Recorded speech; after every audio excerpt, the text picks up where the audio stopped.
Hello everyone, welcome to my channel. আজকে আমরা জানবো অ্যান্সার শব্দের বাংলা অর্থ।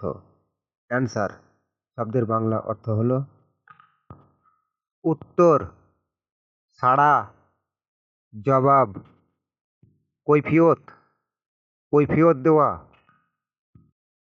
উত্তর দেওয়া, জবাব দেওয়া, সাড়া দেওয়া, সফল হওয়া,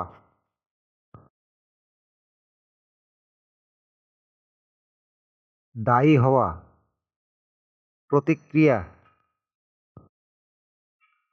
শাস্তি ভোগ করা।